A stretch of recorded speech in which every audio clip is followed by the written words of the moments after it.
آج بھی بہت سے ملکوں کے اندر، بالخصوص جیسے فلسطین کے اندر، ان کو انہوں نے مجبور کر دیا اور جلا وطن ہونے پر مجبور کر دیا۔ وہاں سے لوگ بیچارے جو ہجرت کر رہے ہیں، جا رہے ہیں، کوئی کہاں، کوئی خیموں میں، کوئی کس ملک میں، کوئی کس ملک میں، ابھی بھی ان کے ساتھ یہ معاملہ کر رہے ہیں۔ یہ کوئی یہودیوں کی نئی بات نہیں ہے، قرآن 1400 سال پہلے نازل ہوا اور قرآن نے ان کی پرانی فطرت کو بیان کیا ہے۔ اعوذ باللہ من الشیطان الرجیم، بسم اللہ الرحمن الرحیم۔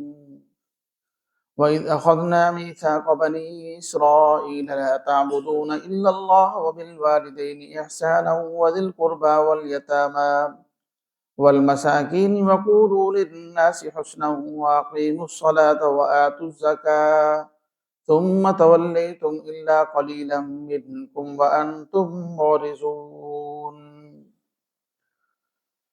اور اس وقت کو یاد کیجئے جب ہم نے عہد لیا بنی اسرائیل سے کہ تم اللہ کے سوا کسی کی عبادت نہیں کرو گے، والدین کے ساتھ حسن سلوک کرو گے، رشتہ داروں، یتیموں اور مسکینوں کے ساتھ اچھا معاملہ کرو گے، اور لوگوں سے اچھے طریقے سے بات کرو گے، نماز کو قائم کرو گے، زکوٰۃ ادا کرو گے، پھر تم اس کے بعد پھر گئے سوائے تھوڑے سے لوگوں کے، اور تم لوگ ہمیشہ اپنی بات سے پھرنے والے ہو۔ آیت نمبر 83 ہے، دوسرا آدھا شروع ہو رہا ہے پہلے پارے کا۔ بنی اسرائیل کی یہ خصلت بھی بیان کی گئی کہ ہر بات سے وہ مکر جاتے، ہر بات سے بدل جاتے۔ ان میں سے یہ بات بھی تھی جو تورات کے جو میجر احکام تھے نا، تورات کے اندر بڑے بڑے، وہ بیان کیے گئے۔ ایک تو جو ہے توحید، سب سے پہلے لا تعبدون الا اللہ، سب سے پہلے توحید، اور توحید کے فوراً بعد جیسے اللہ پاک جل شانہ نے قرآن میں دیگر مواقع پر والدین کے ساتھ حسن سلوک، اپنے حق توحید کے فوراً بعد جو ہے سب سے حقوق العباد میں سے جو سب سے بڑا حق ہے وہ والدین کے ساتھ حسن سلوک کرنے کا، اس کو اللہ پاک بیان فرمائے ہیں۔ اور قریبی رشتہ داروں کے ساتھ حسن سلوک کا معاملہ کرنا، یتیموں کے ساتھ، مسکینوں کے ساتھ، اور لوگوں سے اچھے طریقے سے بات کرنا، نماز قائم کرنا، زکوٰۃ ادا کرنا۔ اب یہ جو باتیں ہیں ساری کی ساری جو اللہ پاک نے اقرار لیا، عہد لیا بنی اسرائیل سے تورات کے اندر، یہ ساری کی سارے وہ احکامات ہیں، وہ اقرار ہیں جو دین اسلام کے اندر بھی موجود ہیں۔ اس سے یہ معلوم ہوا کہ شریعت، جتنی شریعتیں گزری ہیں پہلی، ان کے اصول تقریباً ایک ہی تھے۔ فروعی مسائل میں اختلاف تھا کہ کسی کی زکوٰۃ کا نصاب کیا تھا، کسی کی پاکی کا طریقہ الگ تھا، کسی کی نماز کا طریقہ الگ تھا۔ وہ فروعی مسائل میں اختلاف ضرور تھا، لیکن اصولی مسائل جو ہیں، بڑے مسائل، وہ ایک ہی تھے۔ توحید سب کے لیے تھی، نماز سب کے لیے تھی، زکوٰۃ سب کے لیے تھی، رشتہ داروں کے ساتھ حسن سلوک، یتیموں مسکینوں کے ساتھ والدین کا احترام، یہ سب کے لیے حکم تھا۔ ایک تو یہ بات ہمیں یہاں پر معلوم ہوئی اس آیت سے۔ دوسری بات یہ معلوم ہوئی، سمت وقولوا للناس حسنا، لوگوں کے ساتھ اچھے طریقے سے بات کرو۔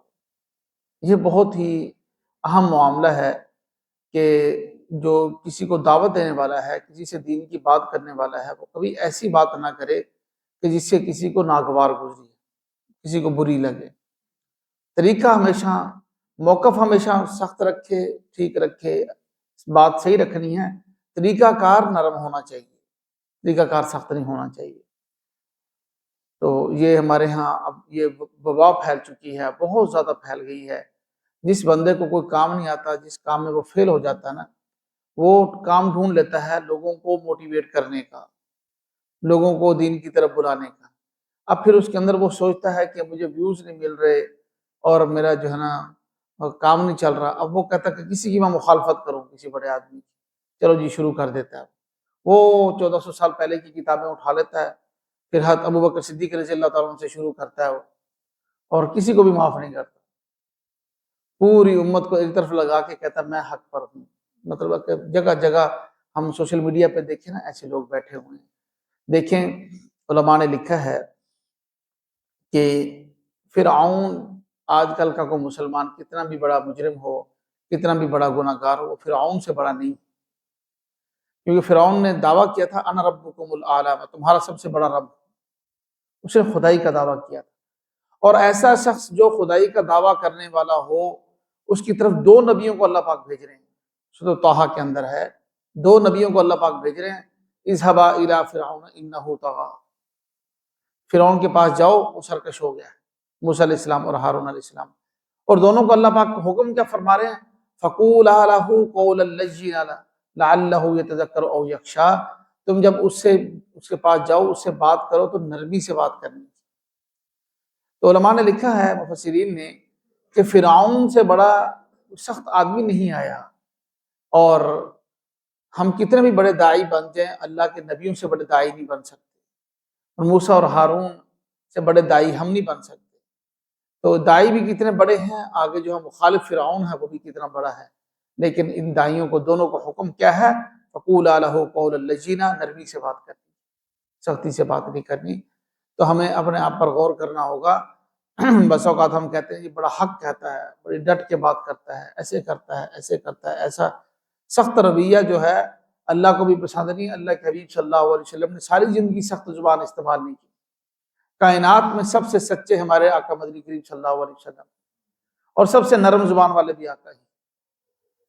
کبھی کبھی بات کو سمجھانے کے لیے آپ ایک ایک بات کو 3 مرتبہ ارشاد فرماتے ہیں، ایک طرف منہ کر کے وہی بات ارشاد فرمائی، سامنے منہ کر کے وہی بات ارشاد فرمائی، اور دوسری طرف تیسری طرف منہ کر کے جو ہے آپ صلی اللہ علیہ وسلم نے پھر وہی بات ارشاد فرمائی سمجھانے کے لیے۔ اتنی نرمی، ایک ایک آسان بات کو بار بار سمجھاتے تھے۔ تو ہمیشہ ہم اپنی دعوت کے اندر، اپنی تبلیغ کے اندر، اپنے سمجھانے کے اندر نرم رویہ اختیار کریں، اور یہ جو لوگ ایسا کر رہے ہیں ان میں سے کسی کو مت سنیں۔ ہمیشہ جو لوگ سختی کا معاملہ کرتے ہیں، اور پھر صحابہ سے لے کر ائمہ کرام سے لے کر اولیاء کرام سے لے کر کسی کو بھی معاف نہیں کرتے، اور اپنے سوا سب کو جو ہے ایک لائن میں لگا دیتے ہیں، یہ انتہائی جو ہے وہ نامناسب بات ہے۔ اس سے یہ معلوم ہوتا ہے کہ اس کے پیچھے کو اور چکر ہے، یہ تبلیغ نہیں کر رہے، یہ دین کی دعوت نہیں دے رہے، وہ اور ان کی غرض ہے اور مفاد ہے۔ اللہ پاک ہم سب کی حفاظت فرمائے۔ اللہ پاک جل شانہ بنی اسرائیل کو مخاطب کر کے ارشاد فرما رہے ثم تولیتم، پھر تم لوگ سارے کے سارے پھر گئے، الا قلیلا منکم، سوائے تھوڑے سے لوگوں۔ اب نبی پاک صلی اللہ علیہ وسلم کے زمانے میں تو چند یہودی مسلمان ہوئے تھے، جن میں سے جو سر فہرست تھا نا بہت عبداللہ بن سلام رضی اللہ تعالیٰ عنہ۔ ان کے بارے میں قرآن پاک میں کئی مواقع پر اللہ پاک نے باقاعدہ استثناء کیا ہے، ان کا لحاظ کرتے ہوئے چند مسلمان ہوئے، اللہ پاک جل شانہ الا قلیلا، تھوڑے سے، وہ تھوڑوں کا تذکرہ اللہ پاک نے ضرور فرمایا۔ میں نے عرض کیا کہ اللہ پاک جل شانہ بڑے قدردان ہیں، جو ماننے والا ہو ایک بھی ہونا اللہ پاک اس کی ضرور رعایت فرماتے ہیں، اس کا ضرور خیال فرماتے ہیں۔ تو تھوڑے سے تم میں سے تھوڑے سے یہودی مسلمان ہوئے تھے، اور کیونکہ وہ پہلے بھی صحیح اصل تورات پر عمل کر رہے تھے، تورات کے احکام کو انہوں نے نہیں بگاڑا تھا، نہیں تحریف کی تھی، اور بعد میں دین اسلام کو قبول کیا، تو اللہ پاک جل شانہ نے ان کا ضرور لحاظ رکھا۔ تو ان کا ہر جگہ پر جہاں یہودیوں کی نافرمانیوں کا تذکرہ کیا، ان کا استثناء ضرور کیا کہ یہ لوگ صحیح بھی تھے، ان میں سے صحیح لوگ بھی موجود تھے۔ اور دوسرا عہد ان کا اگلی آیت میں ذکر کیا، آیت نمبر 84 ہے، وَإِذْ أَخَذْنَا مِيثَاقَكُمْ، اور جس وقت ہم نے تم سے یہ عہد لیا، میثاق لیا، لا تسفکون دماءکم، تم آپس میں خون ریزی نہیں کرو گے، خون نہیں بہاؤ گے، ولا تخرجون انفسکم من دیارکم، اپنے ملکوں سے کسی کو جلا وطن نہیں کرو گے، ثم اقررتم، تم نے اقرار بھی کیا تھا اس کا، وانتم تشہدون، پھر جو ہے اور تم اس کے گواہ بھی رہے، اقرار بھی کیا پھر تم اس کے گواہ بھی رہے۔ اب کسی کو جلا وطن کرنا، ایک تو یہ کہ پکڑ کر کسی کو باہر نکال دینا، وہ تو خلیفہ کا کام ہے، خلیفہ کسی کو کسی کے بارے میں، یا جو حکمران ہوتا ہے وہ کسی کو نکال دے، وہ ایک الگ چیز ہے۔ ایک کسی کو اتنا مجبور کر دینا کہ وہ جلا وطنی پر مجبور ہو جائے، کسی کو اتنا تنگ کر دینا۔ اچھا، یہ جو عہد تورات کے اندر ان کا موجود تھا نا، ابھی بھی ہو شاید، لیکن بالکل اس کے خلاف ابھی بھی ہو رہا ہے ان کا، یہودیوں کا اس عہد کے خلاف آج بھی بہت سے ملکوں کے اندر، بالخصوص جیسے فلسطین کے اندر، ان کو انہوں نے مجبور کر دیا اور جلا وطن ہونے پر مجبور کر دیا۔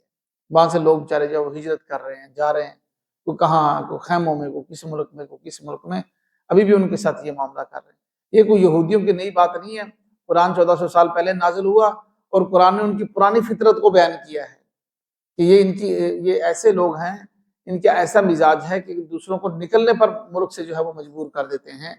یہ ایسے ہی جو ہے انہوں نے ابھی تک اسی پر یہ چل رہے ہیں، اپنے پرانے طریقے پر۔ وہ کہتے ہیں کہ رسی جل گئی لیکن بل نہ گیا۔ ہٹلر جیسے کتنے لوگ بھی ہیں جنہوں نے ان کو اتنے مار دی، سب کچھ کیا، لیکن جو ہے یہ باز نہیں آئے۔ اب تھوڑی سی ان کو عروج مل جائے، تھوڑی سی ترقی مل جائے تو اس فوراً جو ہے نا وہ اسی پر شروع ہو جاتے ہیں، فوراً جو ہے وہ تنگ کرنا شروع کر دیتے ہیں، کوئی بھی قوم ہو۔ اس وقت تو عیسائی ان کے ساتھ ہیں، ایک وقت آئے گا عیسائی بھی روئیں گے، ان کے ساتھ بھی یہی معاملہ کریں گے، کیونکہ ان کی فطرت ہے، انہوں نے باز نہیں آنا۔ اس لیے فرمایا ثم اقررتم، تم نے اقرار بھی کیا اور تم اس پر گواہ بھی تھے، ثم انتم ہؤلاء، پھر یہ جو جتنے عہد اللہ پاک نے دیے تھے ان عہدوں کی انہوں نے مخالفت کی، وہ اگلی آیت میں آ رہے ہیں، انشاءاللہ صبح پڑھیں گے۔ اللہ پاک ہم سب کو سمجھنے عمل کرنے کی توفیق نصیب فرمائے۔